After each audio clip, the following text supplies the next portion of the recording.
Hi students, आज का जो हमारा एप्टीट्यूड का टॉपिक है वो है कंपाउंड इंटरेस्ट। कंपाउंड इंटरेस्ट एक ऐसा टॉपिक है जो most of the students her exam में छोड़ के जाते हैं, क्योंकि इसमें जो है गलती होने के चांसेस भी बहुत ज़्यादा होते हैं और इसका फॉर्मूला भी थोड़ा कम्प्लेक्स रहता है। तो मैं आज ट्राई करूँगी कि आपको इसकी शॉर्ट ट्रिक बहुत ही सिंपल टर्म्स में समझा पाऊँ।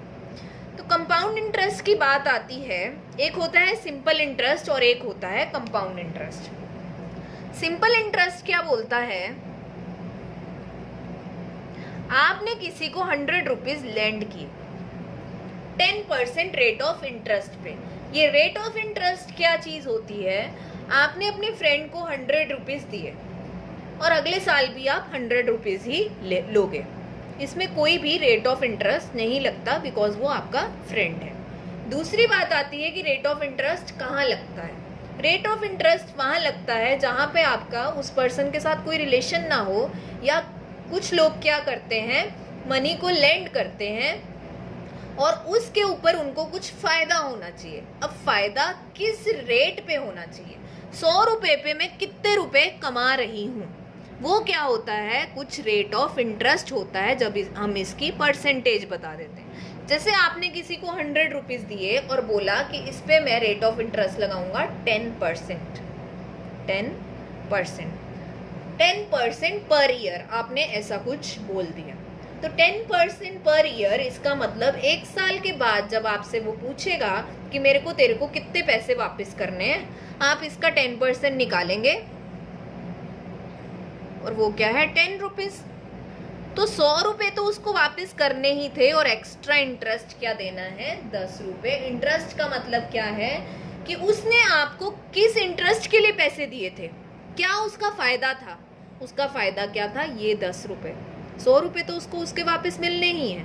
इस 100 रुपए को क्या बोलते हैं, प्रिंसिपल।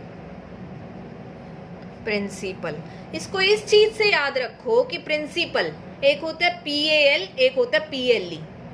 इन दोनों प्रिंसिपल्स में फर्क क्या है कि हमारा क्या बोलता है, तो हम बात कर रहे हैं, एक होता है PAL और एक होता है PLE। प्रिंसिपल PAL का मीनिंग क्या होता है, हेड ऑफ द स्कूल या सबसे इंपॉर्टेंट जो चीज हो, और PLE क्या होता है, सिद्धांत। तो PAL से आप समझिए कि उसने आपको 100 रुपीज दिए थे, वो सबसे इंपॉर्टेंट थे वापस करने, क्योंकि वो 100 रुपीज उसके हैं, प्रिंसिपल। लेकिन ये जो 10 रुपीज है वो उसका इंटरेस्ट था, वो उसका फायदा था कि उसको 110 रुपीज मिलेंगे। ये 110 को हम क्या बोलते हैं, अमाउंट। तो प्रिंसिपल को रिटर्न करने का आपका जो है वो है सिद्धांत। ये सिद्धांत कहता है कि प्रिंसिपल तो आपको देना ही है और इंटरेस्ट आपको देना है according to the rate of interest, और ये दो चीजें जब मिल जाती हैं ये बन जाता है अमाउंट। और फिर आपने बोला कि यही पैसा आपने 2 इयर्स के लिए दिया था। तो सिंपल इंटरेस्ट क्या बोलता है कि 100 रुपए पे फर्स्ट ईयर कितना इंटरेस्ट लगा, 10%, दैट इज 10 रुपीज। अमाउंट क्या बन गया, 110 rupees at the end of first year. लेकिन जब सेकेंड ईयर भी इस पे इंटरेस्ट लगा, वो किस पे लगा, प्रिंसिपल पे। फिर भी वो क्या रहा, 10 रुपीज, और अमाउंट क्या बन गया, 120 रुपीज, क्योंकि 100 प्रिंसिपल और 10 रुपए पहले साल के, 10 रुपए दूसरे साल के, ये क्या है, 120। तो ये क्या कंसेप्ट होता है सिंपल इंटरेस्ट का। सिंपल इंटरेस्ट में क्या होता है कि जो पैसा है आपको कितने भी सालों के लिए मिला हो, जो इंटरेस्ट लगेगा वो किस पे लगेगा, जो ओरिजिनल अमाउंट है, जो आपको पैसे मिले हैं उसी के ऊपर रेट ऑफ इंटरेस्ट लगेगा। तो सिंपल इंटरेस्ट निकालना बहुत ही आसान है। जैसे आपको प्रिंसिपल दिया हो 1000 और आपको 5 साल के लिए बोला हो 10%, तो 1000 का 10% क्या हुआ, 100। सेकेंड ईयर में भी 100, थर्ड ईयर में भी 100, फोर्थ ईयर में भी 100 और फिफ्थ ईयर में भी 100। तो प्रिंसिपल क्या है, 1000 और टोटल इंटरेस्ट क्या है, 500। तो अमाउंट क्या बन गया, 1500। इंटरेस्ट क्या हुआ, 500, अमाउंट क्या बन गया, 1500, क्योंकि अमाउंट इज P+I। ये तो बात हुई कि सिंपल इंटरेस्ट क्या होता है। अब कंपाउंड इंटरेस्ट क्या होता है, यहाँ पे बात आके फंसती है। कंपाउंड इंटरेस्ट बोलता है कि आपने किसी को 100 रुपीज दिए 10% रेट ऑफ इंटरेस्ट पे, इसको हम ROI भी बोल सकते हैं, 1 साल के लिए। तो जब आप 1 साल के लिए किसी को पैसा देते हैं 10% रेट ऑफ इंटरेस्ट पे, कंपाउंडेड एनुअली, कंपाउंड इंटरेस्ट क्या हो रहा है, एनुअली लग रहा है, तो उसमें और सिंपल इंटरेस्ट में कोई फर्क नहीं है, क्योंकि इंटरेस्ट किस पे लगेगा, 100 रुपए पे। अब 100 रुपए पे 10% जब लगा तो क्या इंटरेस्ट आया, 10, और अमाउंट क्या आया, 110। लेकिन प्रॉब्लम कहाँ आती है, जब कंपाउंडेड हो एनुअली और टाइम क्या हो, 2 साल। सिंपल इंटरेस्ट क्या बोलता था, टाइम जो भी हो, 2 साल, 3 साल, 4 साल, 5 साल, इंटरेस्ट हमेशा किस पे लगेगा, इस 100 रुपए पे।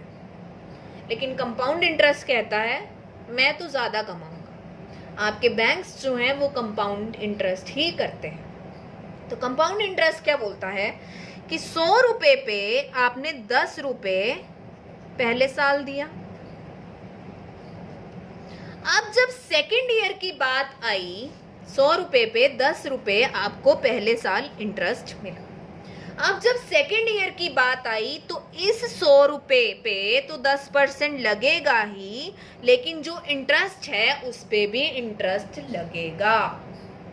सिंपल इंटरेस्ट और कंपाउंड इंटरेस्ट में क्या फर्क है, सिंपल इंटरेस्ट में irrespective of any time interest हमेशा किस पे लगता है, प्रिंसिपल पे।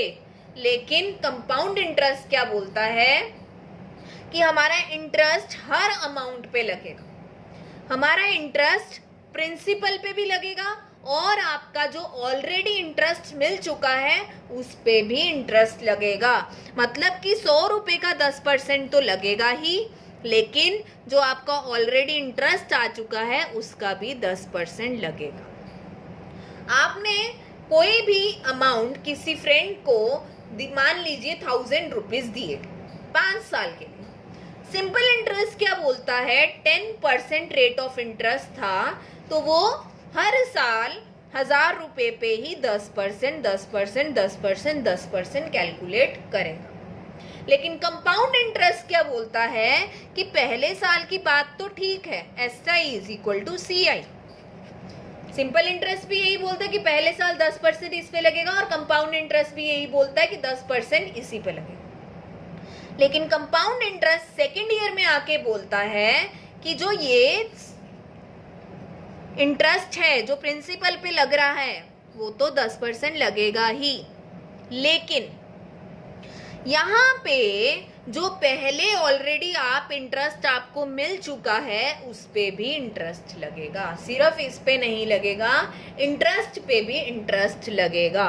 तो आपने मोस्ट ऑफ द टाइम्स ये टर्म सुनी होगी कि compound interest is interest upon interest, interest का भी इंटरेस्ट करना पड़ता है। तो simple interest is very simple, जो भी रेट ऑफ इंटरेस्ट होगा प्रिंसिपल का ही काउंट होगा।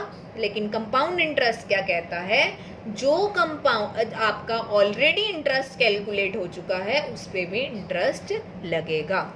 तो ये तो थी मेरी वीडियो जो आपको सिर्फ ये क्लियर करवाया कि सिंपल इंटरेस्ट और कंपाउंड इंटरेस्ट में फर्क क्या होता है।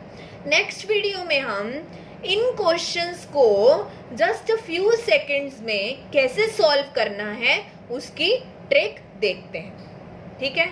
सो in the next video I'll explain how to solve these type of question in just few seconds, ताकि आप कोई भी एग्जाम में कंपाउंड इंटरेस्ट, सिंपल इंटरेस्ट या इन दोनों का मिक्सचर के जो भी क्वेश्चंस आते हैं उनको छोड़ के ना आए।